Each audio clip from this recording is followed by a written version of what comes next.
우리 함께 말씀을 나눠보겠는데요. 우리가 지난 시간에도 함께 말씀을 살펴본 것처럼 성령으로 세례를 베푸시고 또 성령으로 충만케 하신다 그랬는데, 그래서 성령님은 우리 가운데 역사하셔서 충만함으로 인도하시는 분이 바로 우리 성령님이시다. 그래서 오늘 성령님은 어떤 분이십니까? 우리 읽었던 에베소서 5장 18절 말씀이죠. 그래서 성령님은 우리 안에 역사하셔서 충만함을 이루시는 분이시다 하는 것입니다. 자, 두 번째 요한복음 3장 8절 같이 읽겠습니다. 바람이 임의로 불매 내가 그 소리는 들어도 어디서 와서 어디로 가는지 알지 못하나니 성령으로 난 사람도 다 그러하니라. 아멘. 이 말씀은 몇 번 계속해서 살펴본 것처럼요, 성령으로 충만함을 받으라 이렇게 말씀하셨는데, 그러면 성령으로 충만하다는 게 도대체 뭐냐? 말씀드린 것처럼 성령님은 영이시기 때문에 우리 눈에 보이지 않죠. 그래서 예수님도 요한복음 3장 8절에 바람이 임의로 불매 어디로 와서 어디로 가는지 알지 못한다. 바람은 우리 눈에 보이는 게 아니잖아요. 그런데 성령으로 난 사람들도 이와 같은데, 중요한 것은 말씀드린 것처럼 바람이 불면 낙엽이 흔들린다든지 나무가 흔들린다든지 깃발이 흔들린다든지 이런 것을 통해서 바람이 부는구나 알 수 있듯이 마찬가지입니다.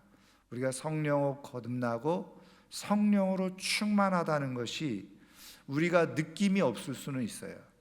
그런데 분명히 성령으로 충만하게 되면 나타나는 현상이 있다는 거예요. 모습이 있다는 거예요. 바람과 똑같다는 거죠. 바람이 눈에 보이지 않지만 바람이 불면 어떤 현상들이 나타나듯이 성령도 우리 눈에 보이지 않고 우리 안에서 충만한지 아닌지 우리는 모를 수 있지만 우리 속에 현상으로 나타나는 것이 있다는 거예요. 자, 그래서 성령님으로 충만하게 되면 어떻게 되느냐? 그러니까 성령으로 충만하게 되어질 때 나타나는 현상들이 있다는 거죠. 자, 1번 보겠습니다. 에베소서 3장 16절부터 17절 상반절 같이 읽겠습니다. 그의 영광의 풍성함을 따라 그의 성령으로 말미암아 너희 속사람을 능력으로 강건하게 하시오며 믿음으로 말미암아 그리스도께서 너희 마음에 계시게 하옵시고. 아멘. 여러분, 이 말씀은 사도 바울이 에베소 교회 성도들에게 편지를 쓰면서 에베소 교회 성도들을 위한 기도거든요. 근데 이 기도의 내용 중에 그의 성령으로 말미암아 너희 속사람을 능력으로 강건하게 하시오며 이렇게 기도를 드리고 있다는 거죠. 자, 그래서 성령으로 말미암아서 충만하게 되어질 때 우리의 속사람이 강건하게 되어진다는 겁니다. 그리고 우리의 속사람은 성령으로 충만하게 되어질 때 무엇을 자꾸 원하느냐? 우리가 흔히 일반적으로 말할 때 병들면 뭐가 떨어지죠? 병이 들면, 몸이 아프면 입맛이 떨어지고 식욕이 떨어진다 그러잖아요. 몸이 아프면. 근데 그냥 입맛이 좋고 밥맛이 좋고 막 식욕이 돈다는 거는 뭘 증거한다는 거예요? 몸이 건강하다 그런 거 같다는 거죠. 그래서 영적으로도요, 속사람이 성령으로 말미암아서 속사람이 강건케 되어지는, 다시 말하면 우리의 내면이, 속사람이, 우리의 영혼이 충만하게, 성령으로 충만하게 되어지면 어떤 일이 일어나느냐? 영적으로 건강을 갈구하는데, 갈망하는데, 그래서 예수 그리스도께서 우리 안에 계심을 확신하게 되면서 그 예수 그리스도를 통해서, 예수 그리스도로 말미암아서 갈망하는 게 생긴다는 거예요. 그러면 우리의 속사람이 강건케 되도록 성령께서 계속 우리에게 무엇을 요구하시고 진행하시느냐? 우리가 경건의 삶으로 살아가도록 성령께서 우리를 계속 이끌어 가신다는 거예요. 왜요? 그것이 바로 속사람이 강건한 증거이기 때문에. 그러면 이거를 거꾸로 뒤집어서 말하면 성령으로 충만하지 않다. 성령으로 충만하지 않다는 것은 내가 영적으로 어떻게 해요? 건강하지 않다는 거거든요. 영적으로 건강하지 않으면 나타나는 현상이 뭘까요? 예배가 별로 드리고 싶지 않은 거예요. 예배에 관심이 없어지기 시작하죠. 말씀 보는 거에 관심이 없어지기 시작하고 기도하는 것에 게을러지기 시작하는 거예요. 왜요? 성령으로 우리 안에 우리 속사람이 건강하고 강건하게 되어지면 건강한 우리의 영은 계속해서 하나님 앞에 예배 드리는 것을 기뻐하고 또 말씀 보는 것 좋아하고 기도하는 것이 기쁨이 되고 찬양하는 것이 기쁨이 되고 이렇게 되어지는 거예요. 왜?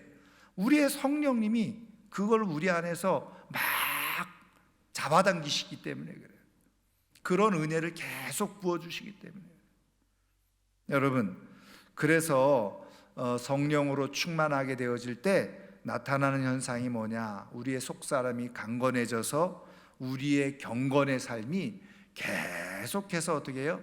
활발하게 기쁨으로 이루어지고 유지되어진다는 거예요. 여러분, 그러니까는 내가 지금 성령으로 충만한지 안 충만한지 무엇으로 알 수 있어요? 우리 안에 성령님은 보이지 않잖아요. 근데 성령님으로 충만한 그런 결과, 말씀드린 것처럼 영이 건강해지고 강건해지면 우리의 예배가 기쁘고, 그리고 말씀 보는 것, 기도하는 것, 찬양하는 것, 우리의 경건의 삶을 계속 기쁘게 추구하게 되어요. 그래서 여러분들도 아마 그런 경험을 해보셨을 거예요. 야, 내가 은혜를 받았어. 그 은혜를 받으면 자꾸 예배 드리고 싶잖아요. 말씀 보고 싶고 기도하고 싶고. 당연한 거예요. 그래서 성령으로 충만한 증거가 뭐냐? 현상이 뭐냐? 성령으로 충만하게 되어지면 우리의 속사람이 강건해져서 경건 생활을 계속 기쁘게 유지하고 지속해 나간다. 그래서 갑자기 어느 날 예배 드리는 게 귀찮아지고, 그리고 예배 드리는 게 별로 흥미가 없어졌다. 내가 말씀을 봐도 별로 흥미를 못 느끼고, 말씀 보는 재미가 없어지고, 기도도 게을러지고 하고 싶어지지 않고, 그러면 내가 지금 성령으로 충만하지 않구나. 그것을 그대로 생각하면 틀림이 없어요.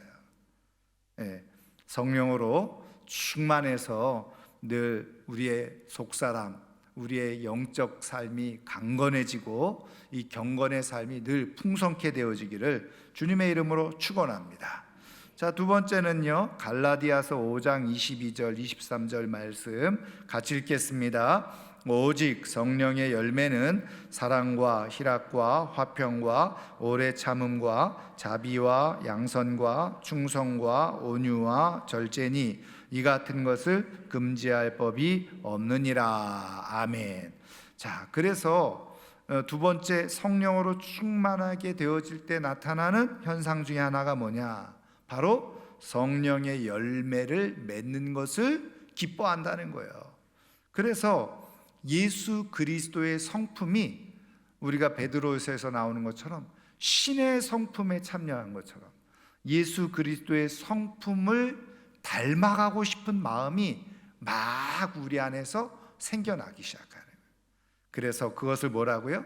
인격적으로 예수님을 닮아가고 싶어하는, 오늘 성경을 통해서 말씀하고 있는 것처럼 성령께서 자꾸 열매 맺어 가려고 하는 그러한 모습을 갖는다는 거예요. 여러분, 우리는 다 불완전하죠. 사실 우리가 하나님 앞에 부름을 받기까지 사실은 완전할 수 있는 사람은 한 사람도 없어요. 그런데 중요한 것은 우리 안에 계시는 성령님으로 충만하게 되어지면 성령님은 자꾸 우리를 어디로 이끄시느냐? 예수 그리스도의 장성한 분량. 그 얘기는 뭐예요? 우리의 인격과 성품이 자꾸 예수님을 닮아가는 방향으로 성령께서 이끄신다는 거예요. 그래서 내가 처음 예수 믿을 때보다 예수 믿는 시간이 지나가면서 성령으로 충만케 되어졌을 때 우리가 너그러워지고 사랑이 많아지고 그리고 자꾸 섬기려고 하고 자꾸 화평을 이루려고 하고 용서하고 이게 점점 확장되어지는 거예요. 그런데 거꾸로 예수 믿는다고 하는데 계속 싸움을 하고 말이죠. 용서는 눈에 흙이 들어가기 전엔 절대로 용서 못해. 이런 소리는 그냥 자꾸 하고 말이죠. 그리고 어느 순간부터 막 분노가 막 더 많아지고 말이죠. 그러면 사실은 그것이 성령의 인도하심이 아니라는 거죠. 그래서 성령으로 충만하지 않게 되어지면 자꾸 어떻게 해요? 인간적인 그러한 모습들이 오히려 악한 모습들이 더 많이 나타나는 거예요.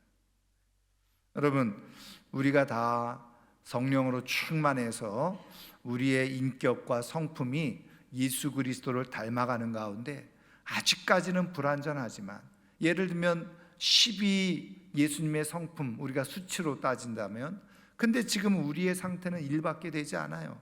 근데 그래도 어느 날 2가 되고 3이 되고 한 단계씩 수치가 점점 높아져서 정말 신의 성품에 참여한 자로, 성령의 열매를 맺으면서 성령 충만한 자로 인격적으로 변화가 있는 그런 하나님의 사람들 되기를 주님의 이름으로 축원합니다. 그래서 성령으로 충만하면요, 인격적인 변화가 일어나는 거예요. 여러분, 제가 아주 오래전이죠, 저희 교회에서 사역 훈련을 저희가 하면서 나름대로 성격 테스트 뭐 이런 것도 하고 그런 적이 있어요. 그런데 그걸 해보면요, 교회 다니는 사람들은 성격이 비슷비슷해지는 것을 발견하게 되어요. 왜 그럴까요? 성령께서 계속해서 우리의 성품을 그렇게 빚어가시기 때문에 그래요. 성령의 그런 인도하심을 따라서 우리를 빚어가시는 대로 우리가 이렇게 빚어지잖아요.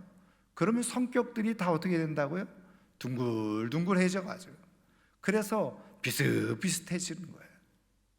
여러분, 성령으로 충만해서 인격적인 성품적인 좋은 변화를 이루고 살아갈 수 있는 하나님의 사람들 되기를 주님의 이름으로 축원합니다. 자, 그 다음에 에베소서 4장 3절 같이 읽습니다. 평안에 매는 줄로 성령이 하나 되게 하신 것을 힘써 지키라. 아멘. 성령님은 어떻게 해요? 평안으로 하나 되게 하시는 분이 성령님이시다. 그러니까 성령으로 충만해지면 어떻게 될까요? 자꾸 평안하게 하려고 하는 거죠. 평안으로 자꾸 하나 되게 하는 것. 그래서 공동체, 내가 속해 있는 공동체, 특별히 영적 공동체를 말하죠. 뭐 영적 공동체를 넘어서 우리의 가정, 교회 이렇게 다 말할 수 있어요.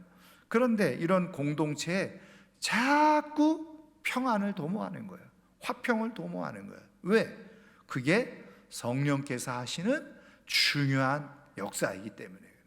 그래서 내가 자꾸 성령이 충만하잖아요.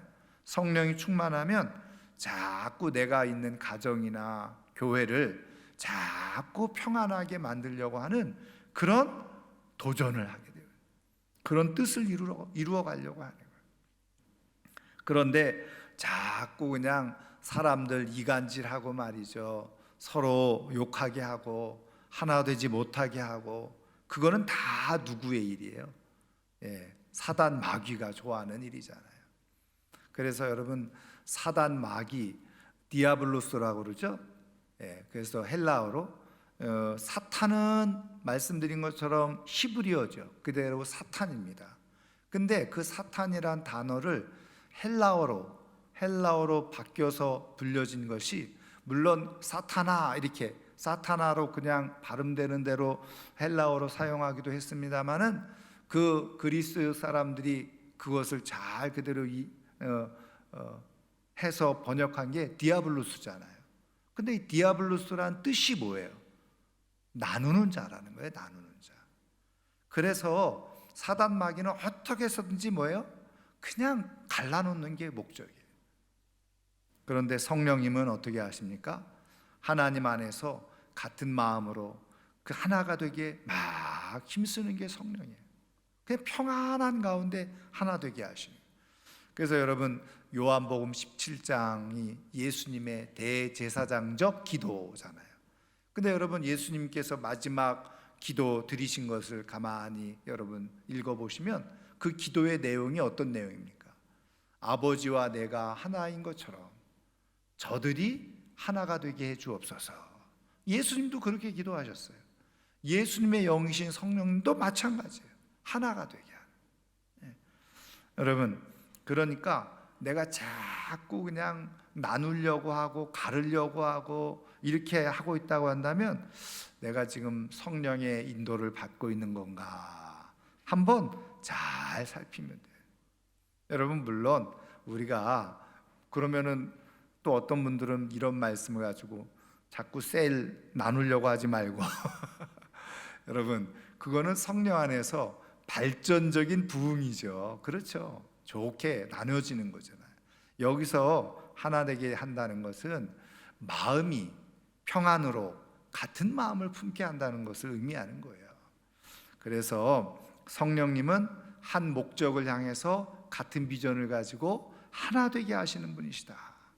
그래서 우리 교회의 비전을 따라서 하나님께서 세우신 교회의 목적을 따라서 그쪽으로 다 마음이 모아져서 평안하게 하나가 되게 하시는. 저는 우리 교회가 그런 의미에서 성령으로 충만한 교회인 줄 믿습니다. 우리 장로님들 다 같은 마음을 가지고 또 같은 비전을 가지고 한쪽 방향으로 같이 우리가 바라보면서 하나가 되어져서 가고 있잖아요.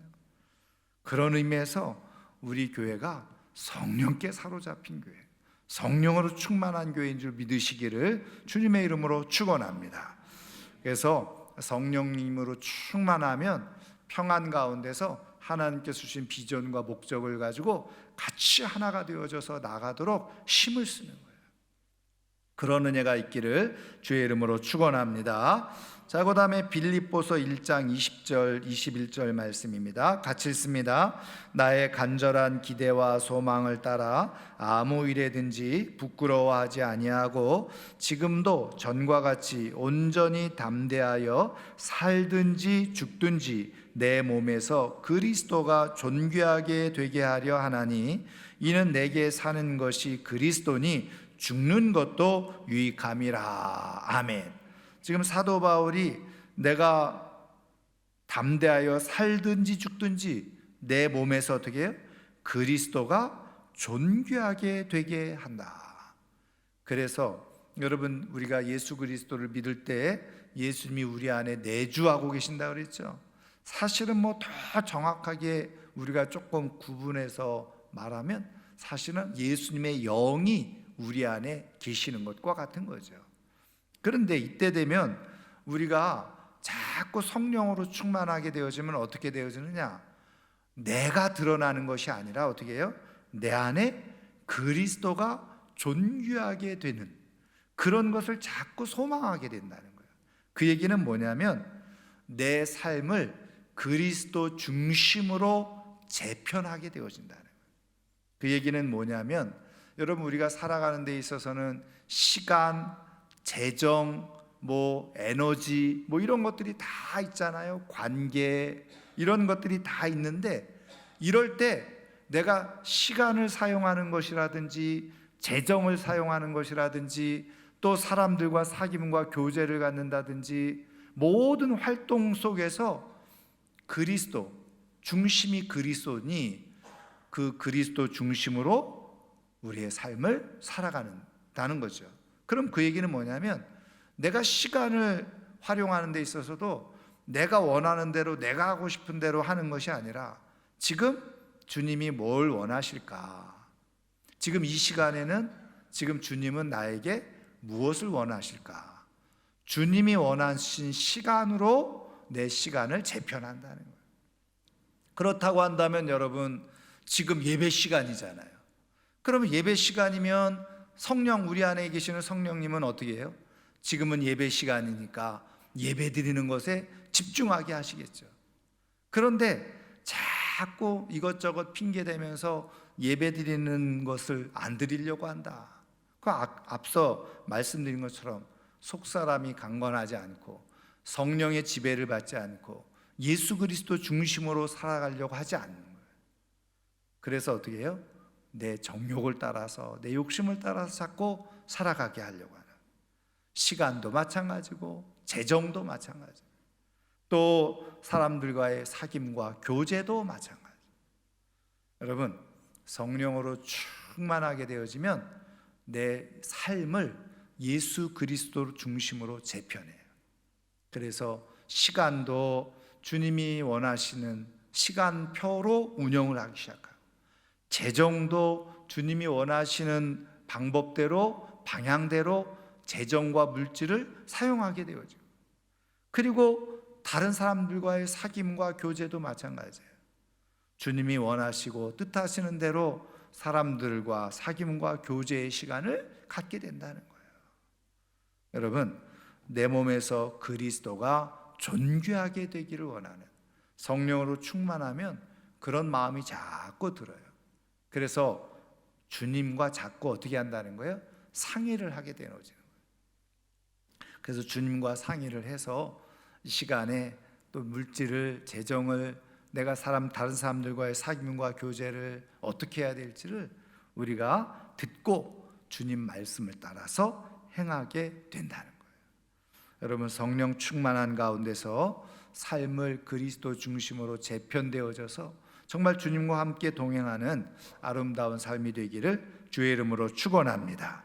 자, 그 다음에 다섯 번째입니다. 고린도전서 12장 12절부터 13절 그리고 25절 같이 읽겠습니다. 이어서, 몸은 하나인데 많은 지체가 있고 몸의 지체가 많으나 한 몸임과 같이 그리스도도 그러하니라. 우리가 유대인이나 헬라인이나 종이나 자유인이나 다 한 성령으로 세례를 받아 한 몸이 되었고 또 다 한 성령을 마시게 하셨느니라. 몸 가운데 분쟁이 없고 오직 여러 지체가 서로 같이 돌보게 하셨느니라. 아멘. 여러분, 이 고린도전서 12장은 우리가 말한 대로 은사장이잖아요.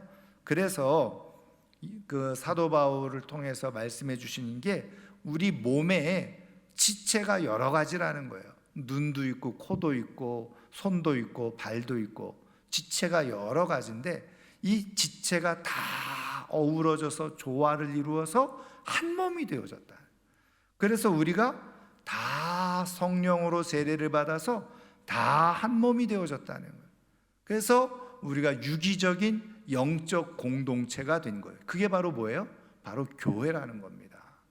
그래서 우리가 다 교회 한 몸이 되어졌는데, 그러니까는 우리 고린도서 12장을 읽어보면 눈이 귀 보고 필요 없다라고 말하지 않고 손이 발더러 필요 없다라고 말하지 않죠.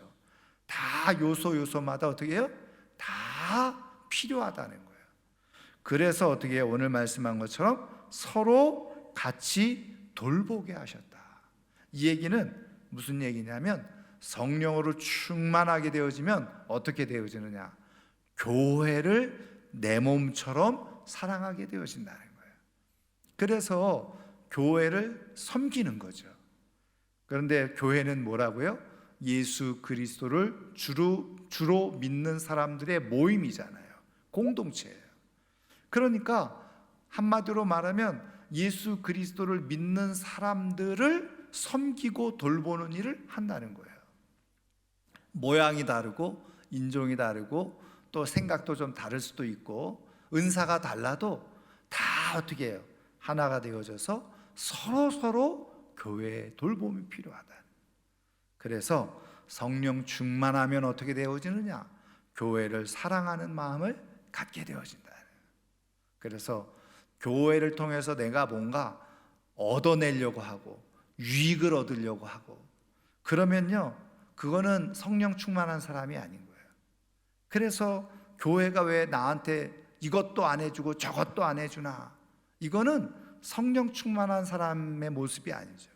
성령 충만하면 오늘 말씀은 것처럼 내게 주신 은사를 따라서 지체가 된 교회를 어떻게 해서든지 섬기려고 하는.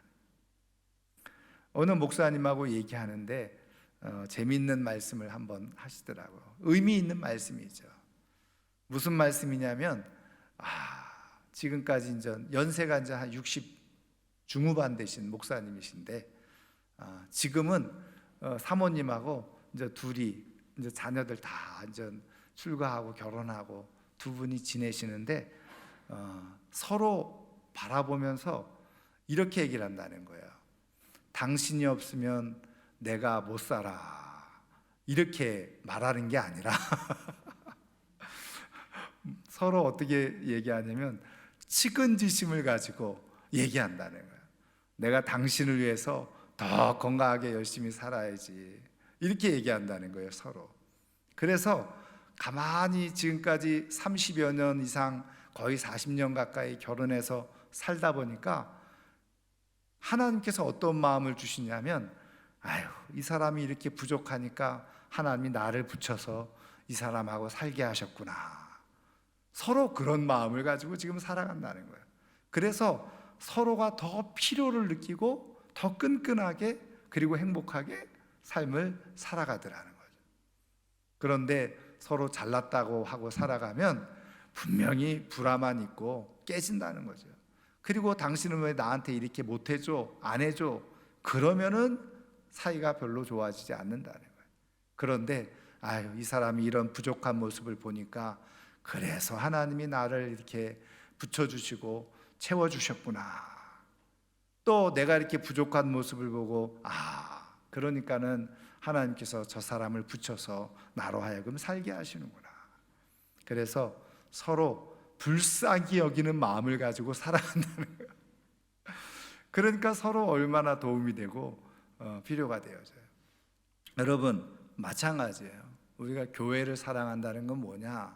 교회를 통해서 내가 뭔가 받아내려고 하고 이득을 얻으려고 하고, 여러분 교회는 아시는 것처럼 이해관계로 모이는 게 아니죠. 이해관계가 뭔지 아시죠? 이득을 보고 손해를 보고 그런 관계가 아니에요. 세상의 직장은 다 이해관계로 모이는 겁니다. 그러나 교회는 이해관계로 모이는 게 아니잖아요. 그래서 말씀드린 것처럼 내가 마음 상하고 기분 나쁘면 뭐 교회 이 교회 밖에 없어? 이런 생각이 들고 다른 데 가서도 얼마든지 신앙생활 하는데 문제가 없잖아요. 그런데 여러분 그게 행복한 신앙생활이 아니라 진짜 좋은 신앙은 뭐냐? 성령으로 충만하면 어떻게 되느냐? 교회의 부족을 보면서, 부족한 모습을 보면서 그래서 하나님이 나를 이 교회에 세우셨구나. 교회 부족한 것을 볼 때마다 우리 교회는 뭐가 왜 이렇게 이런 게 부족해, 이런 게 안 돼 있어, 이렇게 생각하는 것이 아니라 성령으로 충만하잖아요. 그러면 그래서 하나님께서 나를 이렇게 광진교회 공동체 일원으로 하나님께서 세워주셨구나. 그래서 하나님이 나를 광진교회 장로로 세우셨구나, 권사로 세우셨구나. 뭐를 보면서요? 부족한 걸 보면서. 여러분 그게 진짜 교회를 사랑하는 마음이에요. 성령으로 충만하면 부족한 것을 볼 때 이게 잘못됐어, 이게 부족해, 마치 맏아들처럼 그렇게 말하는 것이 아니라 아버지의 심정으로 그래서 나를 광진교회 이렇게 구성원으로 지체로 이걸 채우라고 보충하라고 나를 세우셨구나. 그러면서 교회를 사랑하고 교회를 세워가는 거예요. 여러분 다 성령 충만해서 교회를 기쁘게 섬기고 세워가는, 교회를 돌보는 믿음의 사람들 되기를 주님의 이름으로 축원합니다. 자, 그 다음에 사도행전 2장 47절 같이 읽습니다. 하나님을 찬미하며 또 온 백성에게 칭송을 받으니 주께서 구원받는 사람을 날마다 더하게 하시니라. 아멘. 여러분 사도행전 2장 이 말씀은 우리가 잘 알고 있는 것처럼 오순절 성령 세례 충만한 역사가 일어난 다음에 120명의 사도들을 통해서 이제 복음이, 베드로를 통해서 복음이 전해지죠. 그리고서는 많은 사람들이 예수 그리스도를 믿고 성령 충만함을 받아서 예루살렘 교회 공동체가 세워졌어요. 그런데 그 세워졌을 때의 한 모습을 설명해 주고 있는 거죠. 하나님을 찬미하며 온 백성에게 뭐 했어요? 칭송을 받았다. 칭찬을 받았다는 거예요.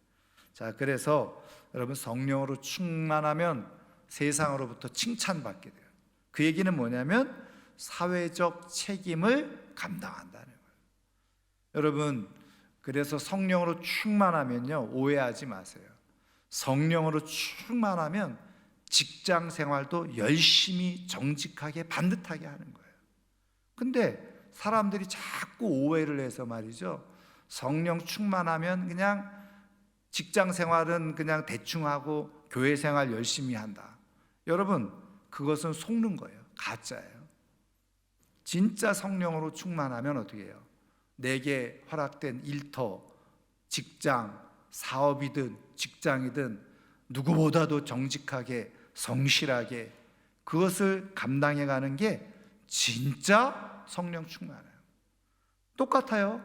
가정 안에서도 성령 충만하면 그냥 사나 죽으나 그냥 교회 와서 사는 게 아니라 내가 엄마로서 엄마의 역할 감당하는 거예요. 내가 아무리 피곤하고 힘들어도 엄마로서 엄마의 역할을 감당해요. 아빠는 아빠로서의 역할을 감당해요. 부모는 부모로서의 역할을 감당하는, 그게 내게 주어진 자리에서 책임을 다하는 거예요. 그래서 역시 예수 믿는 엄마는 다르구나, 예수 믿는 아빠는 다르구나, 칭찬을 받는 거죠. 그래서 내게 주어진 사회적 지위, 신분, 위치, 그 속에서 칭찬을 받는 거예요. 근데 거꾸로 어떻게 합니까? 그냥 교회 다니는 사람은 믿지를 못해. 사기꾼이라는 소리 듣고 말이죠, 사업하고 일하면서, 그러면은 절대로 성령 충만한 것이 아니죠. 그래서 성령 충만한 사람은 세상으로부터 어떻게 해요? 칭찬을 받아요. 왜? 다른 사람보다 더 정직하고 다른 사람보다 더 성실하니까. 그게 바로 성령 충만한 모습인 거죠. 여러분, 우리가 자꾸 오해하기 쉬운 것 중에 하나가 뭐냐면 그냥 자기가 잘못해서 세상으로부터 고난당하고 어려움 당하는 것을 자꾸 의로운 고난으로 착각하는 거예요. 이 예수 믿는 사람들이 가장 하기 쉬운 실수 중에 하나예요. 내가 맨날 직장 생활하면서 내가 일을 제대로 하지 않아, 성실하지도 않아, 그리고서 거짓말도 하고 맨날 직장 생활 지각하고 빠지기 일쑤고, 그래가지고 뭐 그냥 위에서 뭐 해고하고 야단치면 뭐라 그럽니까? 내가 예수 믿어서 이런 핍박과 고난을 당한다. 그게 예수 믿는 거하고 무슨 상관이에요? 성실하지 않고 불성실하고 책임감 없고, 그래서 그 책임 때문에 당하는 일. 제가 또 몇 번 말씀드린 것처럼 여러분, 졌지만 잘 싸웠다. 여러분, 그게 스스로 위로하는 말입니다만은 여러분, 그거는 정말 최선을 정직하게 성실하게 다한 사람에게는 졌지만 잘 싸웠다, 이게 진짜 중요한 의미예요. 그런데 하나도 내가 노력도 안 하고 수고도 안 하고 그리고서 일이 안 됐어요. 그래도 잘한 거야. 여러분, 이거는요 오히려 독이 되는 거예요. 독이. 하나님의 위로는 열심히 수고하고 신앙생활한 사람에게 하나님의 위로가 생명이 있고 열매가 있는 거죠. 대충 신앙생활하면서 예배도 그냥 한 번씩 빠지고 뭐 말씀 보는 거, 기도하는 거 제대로 하나도 안 하면서 하나님이 그래도 이렇게 살게 해주시는구나. 여러분, 그거는 독이 되기 쉬워요. 여러분, 그 사람에게 변화가 있겠습니까? 절대로 변화 일어나지 않죠. 열심히 안 하는데 아무 문제 없어요. 그러면은 그거는 축복이 아니에요. 그건 오히려 독이 되죠. 그것에 스스로 함정에 빠져가지고요, 하나님 앞에 온전한 삶을 살아가지 못해요.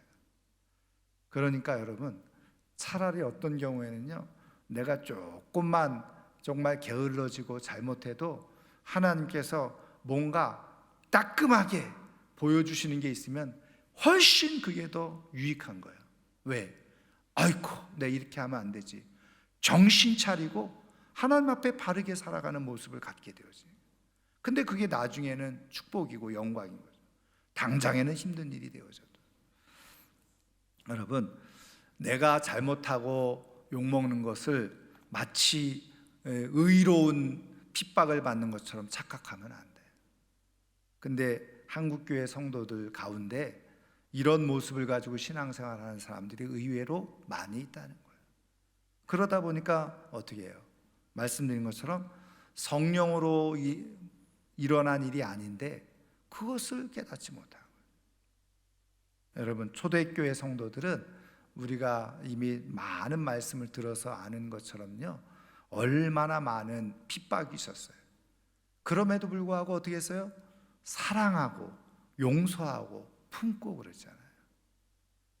여러분, 우리가 잘 아는 김구 선생 아시죠? 김구 선생.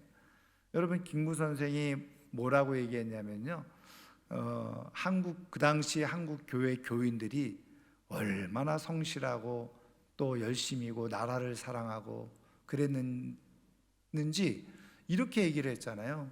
여러분, 김구 선생이 직접 한 말이잖아요. 우리나라에서 지금 필요한 것은 경찰서 100개보다 하나의 교회가 필요하다 그랬어요. 그러니까는 우리 한국교회 초대교회 성도들은 세상으로부터 그렇게 인정을 받았어요. 교회 다니는 사람 정직한 사람, 교회 다니는 사람 성실한 사람, 교회 다니는 사람 거짓이 없는 사람. 그러니까 경찰서 100개를 세우는 것보다 교회 하나 세우는 게 우리 민족, 우리나라를 위해서 더 필요하다고, 중요하다라고 역설했었던 거죠. 그런데 지금은 어떻게 합니까? 동네에 교회 들어선다 그러면 다 반대하잖아요. 교회가 성령으로 충만하면요, 주어진 책임을 갑니다. 그래서 가정 안에서도 교회 다니면 존중받고 인정받고 그렇게 되어지는 거예요. 성령 충만하면요, 사회적 책임을 잘 감당하게 되어져요. 자, 그 다음에 7번째 같이 읽습니다. 사도행전 10장 38절 같이 읽습니다. 하나님이 나사렛 예수에게 성령과 능력을 기름 붓듯 하셨음에 그가 두루 다니시며 선한 일을 행하시고 마귀에게 눌린 모든 사람을 고치셨으니 이는 하나님이 함께 하셨음이라. 아멘. 성령으로 충만하면 초자연적인 능력과 기적들이 나타나기도 한다는 거야. 기도할 때 응답이 있고 역사가 일어나고. 자, 그 다음에 그러면 성령님으로 충만하게 되려면 어떻게 해야 되느냐? 중요하죠? 성령으로 충만하게 되려면, 자, 1번 누가복음 11장 9절부터 13절 좀 깁니다마는 같이 읽겠습니다. 내가 또 너에게 이르노니 구하라 그러면 너에게 주실 것이요 찾으라 그러면 찾아낼 것이요 문을 두드리라 그러면 너에게 열릴 것이니 구하는 이마다 받을 것이요 찾는 이는 찾아낼 것이요 두드리는 이에게는 열릴 것이니라.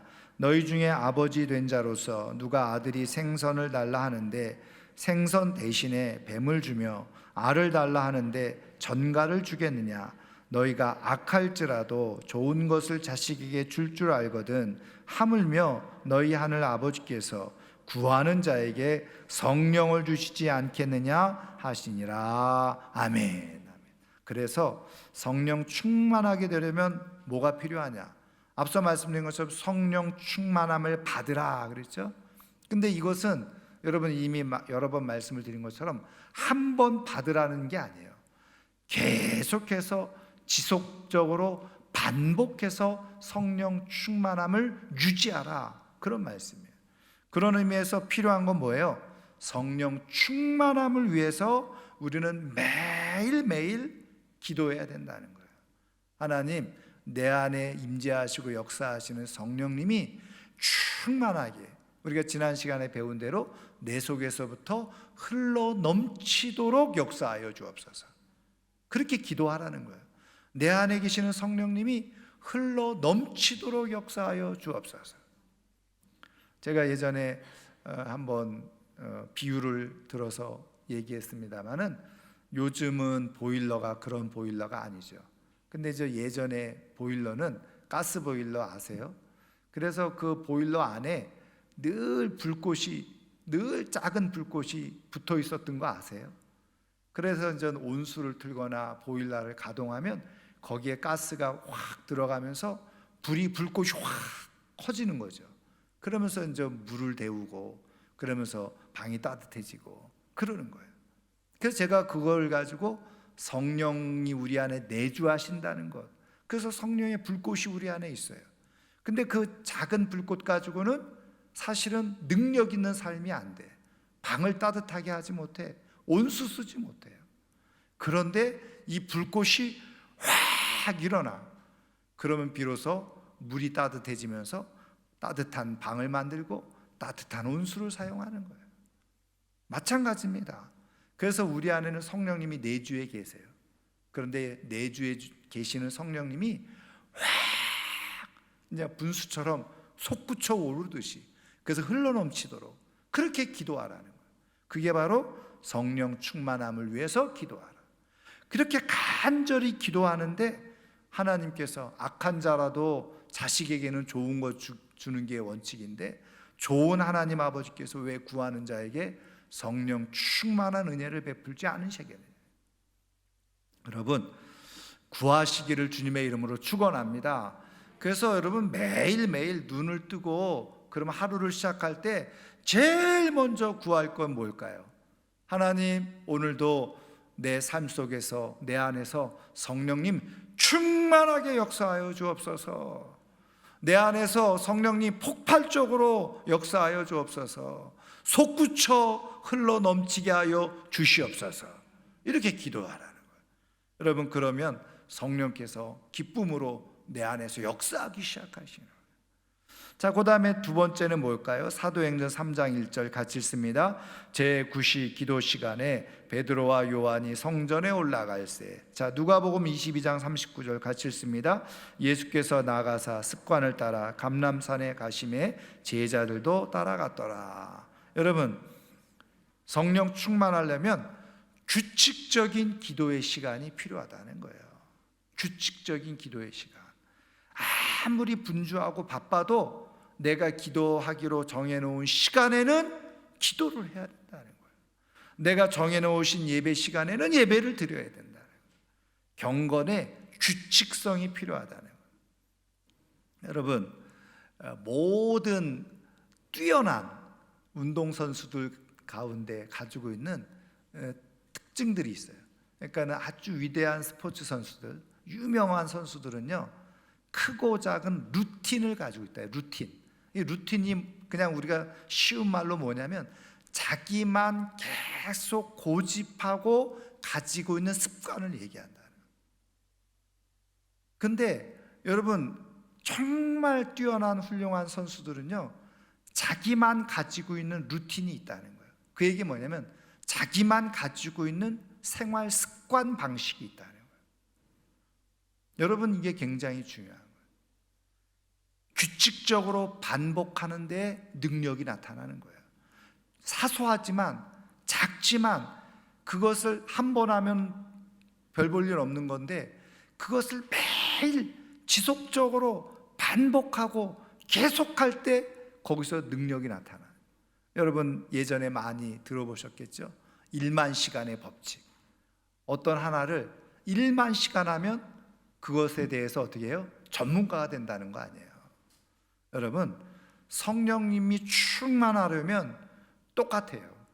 우리의 생활 습관 속에서 정확하게 기도하는 시간. 예수님이 뭐예요? 습관을 따라. 예수님은 기도하시는 게 습관이 되셨어요. 그래서 기도하시러 가시는 거예요. 제자들 기도 시간에 성전에 올라갔어요. 그래서 여러분, 내가 진짜 성령 충만하기를 원하시면 간절히 기도도 하셔야 되지만 그 시간, 나는 무슨 일이 있어도 이 시간에는 기도한다. 시간을 정해놓으세요. 그것이 여러분들의 영적 삶의 루틴을 만들어 놓으세요. 그러면요, 그것을 통해서 처음에는 뭐 10분 내가 매일 기도하고 뭐 15분 기도하는 게 이게 뭐가 효과가 있겠나. 그런데 하루도 빠짐없이 1년 365일 그 시간에 내가 그 시간 정해놓은 시간에 기도한다. 그게요 계속 이어지고 쌓여지면 어느 순간에 하나님이 역사하시는 때가 있어요. 그래서 하나님의 뭐예요? 카이로스의 시간이 있는 거예요. 여러분 우리는 다 크로노스의 시간을 살아가고 있잖아요. 그냥 우리가 흘러가는 시간 속에 있는데 카이로스의 시간이라는 건 뭐냐면 하나님의 때, 하나님은 쭉 흘러가는 시간 속에서 하나님의 카이로스, 하나님의 시간이 딱 되면 하나님이 역사하시는 때가 있어요. 근데 어떤 사람에게 하나님은 역사하신다고요? 말씀드린 것처럼 지속적으로 계속해서 꾸준히 하나님 앞에 정해진 시간을 하나님 앞에 드리는 사람, 거기에 하나님의 카이로스가 나타나는. 성경을 여러분 읽어보시면 그래서 믿음의 사람들, 경건의 사람들은 다 뭐예요? 자기의 영적 루틴을 가지고 있었다는 거예요. 영적 습관이 있었어요. 규칙적인 습관이 있었다는 거예요. 여러분 그런 규칙적인 기도의 시간을 가지심으로 말미암아서 날마다 성령 충만한 은혜가 있기를 주님의 이름으로 축원합니다. 자, 그다음에 시편 1편 1절부터 3절 같이 읽습니다. 복 있는 사람은 악인들의 꾀를 따르지 아니하며 죄인들의 길에 서지 아니하며 오만한 자들의 자리에 앉지 아니하고 오직 여호와의 율법을 즐거워하여 그의 율법을 주야로 묵상하는도다. 그는 시냇가에 심은 나무가 철을 따라 열매를 맺으며 그 잎사귀가 마르지 아니함 같으니 그가 하는 모든 일이 다 형통하리로다. 아멘. 시냇가에 심은 나무. 그래서 다 그냥 지금은 좀 장마철이라서 비가 많이 옵니다만은 한동안 다 그냥 메말라 가지고 말이죠. 가뭄이었잖아요. 그런데 시냇가에 심은 나무는 다 가뭄이 있어도 어떻게 해요? 시냇가에 심은 나무는 때를 따라 열매를 맺어요. 근데 시냇가에 심은 나무가 뭐라는 겁니까? 바로 하나님의 말씀을 꾸준히 반복적으로 규칙적으로 묵상하는 사람이라는 거예요. 여러분 기도의 시간과 말씀을 내가 읽는 시간을 규칙적으로 꾸준히 여러분 그렇게 가지시기를 주의 이름으로 축원합니다. 그러면 내가 성령 충만함을 유지하고 계속 성령 충만한 삶을 살아가는 역사가 일어나게 되어져요. 자, 그 다음에 네 번째 이사야서 30장 18절 같이 읽습니다. 그러나 여호와께서 기다리시나니 이는 너희에게 은혜를 베풀려 하시며 일어나시리니 이는 너희를 긍휼히 여기려 하심이라. 대저 여호와는 정의의 하나님이라 그를 기다리는 자마다 복이 있도다. 아멘. 시편 40편 1편 1절 같이 읽습니다. 내가 여호와를 기다렸더니 귀를 기울이사 나의 부르짖음을 들으셨도다. 아멘. 그래서 여기서 중요한 거예요. 성령 충만한 사람들이 갖는 중요한 특징. 어떻게 성령 충만함을 경험하느냐? 성령 충만함을 유지할 수 있느냐? 하나님을 늘 기다린다는 거예요. 그래서 저는 이거를 뭐라고 표현하느냐? 바로 듣는 기도를 해야 된다는 거예요. 듣는 기도. 저도 새벽에 뭐 1시간 정도 제가 기도를 합니다만은 그렇게 기도하고요. 뒤에는 제가 한 15분 정도는 가만히 하나님 말씀해 주세요. 그러면 제가 이제 설교를 새벽에 기도하면서 설교를 저는 기도하면서 준비하거든요. 말씀을 본문을 정해놓고 그걸 가지고 계속 하나님 앞에 묵상하면서 하나님 이걸 통해서 말씀하시려는 게 뭐예요? 그러면 하나님께서 그냥 깨닫게 해주시는 거예요. 은혜를 주시는 거예요. 여러분 한번 여러분들이 시간을 정해놓고 기도하시고요. 기도한 다음에 듣는 기도를 한번 해보세요. 여러분 저는 듣는 기도를 통해서 제가 많은 것들을 경험하고 확인하고 확신하고 그리고 때로는 하나님의 놀라운 위로도 경험하고 하나님이 주시는 지혜도 경험하는. 그래서 성령 충만한 은혜는 어디서 나느냐?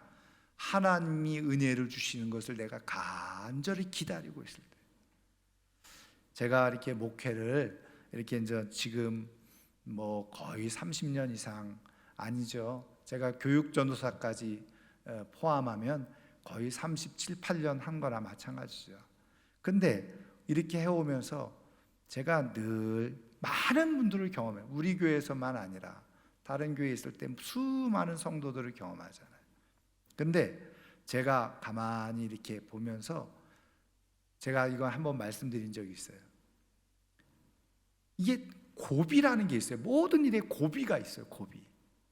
근데 저는 이렇게 기도하면서 요 고비만 넘기면 될 텐데, 그래서 제가 기도하면서 어떤 성도님들을 두고 이렇게 기도할 때 그런 마음을 하나님 주세요. 그래서 요것만 참으시고 요것만 넘기세요, 내가 그렇게 하거든요. 근데 정말 그렇게 고비를 잘 기다리고 넘긴 사람에게는 좋은 일이 정말 있더라고요. 그런데 저는 그거 못 참아요. 못 견뎌요. 그리고서 그 고비를 못 참아요. 그래서 주저앉는 사람들이 의외로 많더라고요. 여러분, 기다리셔야 돼요. 하나님이 하시기를 기다리셔야 돼요. 여러분, 말 그대로 성령 충만함은 뒤에 이제 말씀도 그 내용이지만 내가 죽고 성령님이 역사하시는 거잖아요.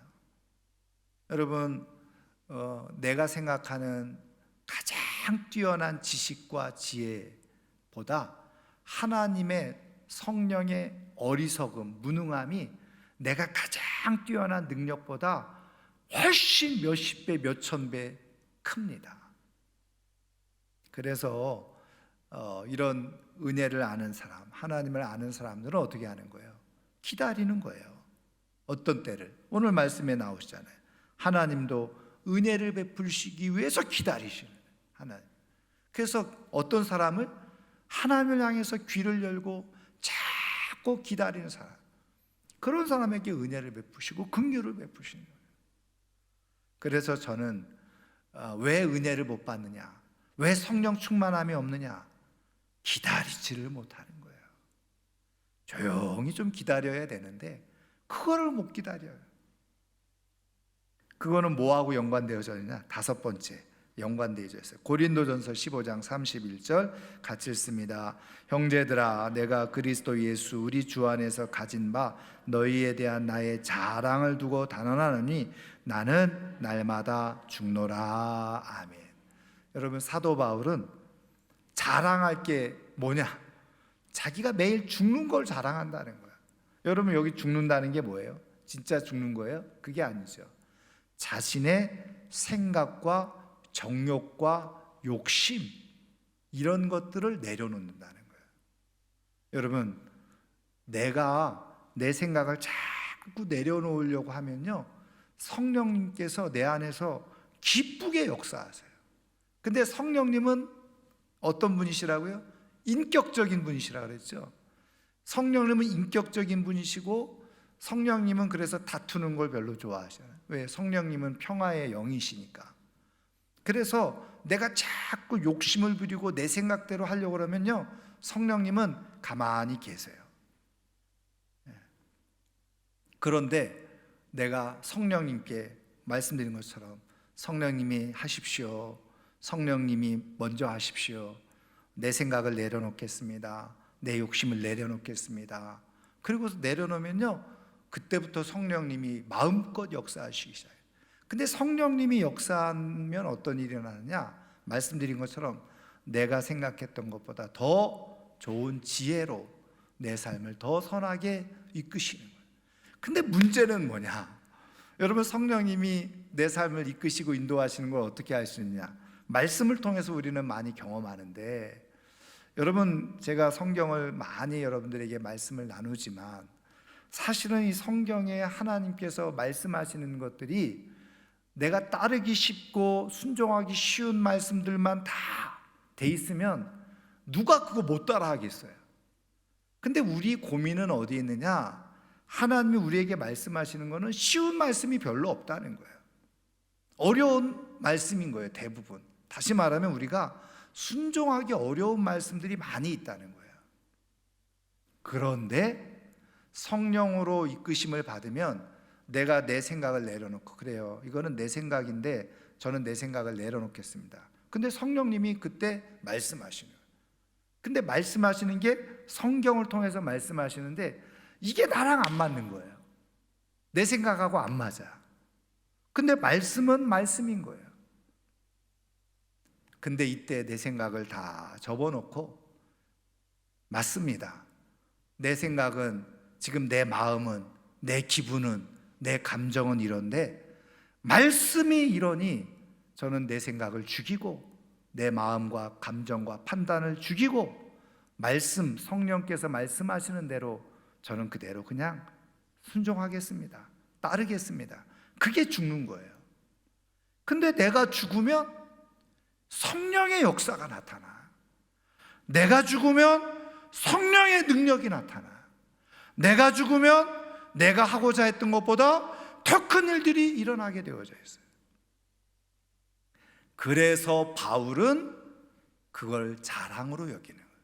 아, 내가 죽어야지 성령님이 일하시고 내가 생각하고 계획했던 것보다 더 온전하고 아름답고 멋지게 하나님이 일을 이루어 가시는구나. 그러니까 자랑이 되는 거죠. 내가 죽는 게 자랑인 거예요. 여러분, 죽는 사람에게 성령 충만한 역사가 일어난다는 사실을 믿으시기를 주의 이름으로 축원합니다. 성령님은 인격적인 분이세요. 그래서 내 생각을 막 주장하면 성령님, 그래 네가 하고 싶은 대로 해라 이래요. 내가 막, 저도 마찬가지예요. 기도할 때 뭐 제 생각은 이렇고 뭐 이런데 내 마음은 이렇고 기분도 이렇고 이런데 내가 꼭 해야 되겠습니까? 막 저도 이래요. 그러면 그냥 제 마음에 성령께서 그러시는 것 같아요. 정 네가 그렇게 마음이 안 놓이면 네가 하고 싶은 대로 해라. 근데 내가 그렇게 하면요, 될 일도 안 되더라고요. 될 것 같아도 안 되고요. 근데 성령님이 그렇게 말씀하실 때 제가 좀 미안하잖아요. 그래도 성령님 말씀해 주세요. 그러면 제가 주일날 말씀드린 것처럼, 그래, 내가 네 마음 알아. 섭섭한 것도 알고 억울한 것도 알고 네가 그것 때문에 기분 나쁘다는 것도 알고 있어. 그렇지만 이렇게 네가 하면 더 좋은 일이 있을 거다. 그렇게 하면 더 좋은 일이 있을 거다. 이렇게 늘 말씀하시는 거예요. 그러면 어떻게 해요? 그냥 눈물을 질질 흘리면서 그래요, 뭐 성령님이 더 좋은 일이 있을 거라고 하시는데 제가 그렇게 할게요. 그러면서 성령의 인도를 받는 거예요. 그러면요, 내가 생각했던 것보다 훨씬 더 좋은 일들이 많이 일어나게 되어져요. 여러분, 나를 죽이는 게 성령 충만함을 경험하는 비결인 거예요. 성령 충만하게 되어질 때 우리는 앞서 말씀드린 것처럼 많은 선하고 아름다운 좋은 일들을 경험하면서 살아갈 수 있어요. 저는 오늘 이 저녁에 나온 우리 성도님들이 다 성령 충만해서 정말 하나님께서 기뻐하시고 정말 행복하게 하나님께서 이끄시는 아름다운 삶의 열매를 맺으며 살아갈 수 있기를 주님의 이름으로 축원합니다. 자, 오늘 말씀을 생각하면서 하나님, 내가 정말